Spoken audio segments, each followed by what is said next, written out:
শ্রী গুরুদেবকে আশ্রয় করতে হয়।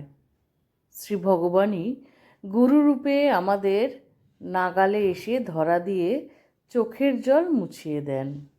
তার শরীরটি পঞ্চভৌতিক নয়, চিন্ময় উপাদানে তিনি নিজেকে সৃজন করেন। প্রেমে গড়া তাঁর মূর্তি, প্রেমেতেই তার বসতি। বলছেন পরম পূজনীয় শ্রীমৎ স্বামী সুহিতানন্দজি মহারাজ। মহারাজজি অতি সরল বাক্যে কথাগুলো এমনভাবে আমাদের সামনে তুলে ধরেন যেগুলো আমাদের মনের মধ্যে আষ্টে পৃষ্ঠে জড়িয়ে ধরে, আমাদের মনকে গড়ে তোলে এক অন্য রঙের, অন্য রূপের মানবে।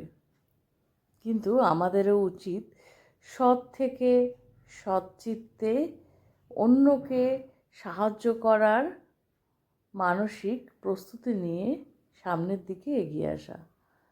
তাহলেই তো ঠাকুরের, মার, স্বামীজির কথা মতো আমরা যে কোনো সময় যেটুকু আমাদের সামর্থ্য দিয়ে অন্যের পাশে দাঁড়াতে পারবো। শ্রী শ্রী ঠাকুর, মা, স্বামীজির শ্রীচরণের শতকোটি প্রণাম।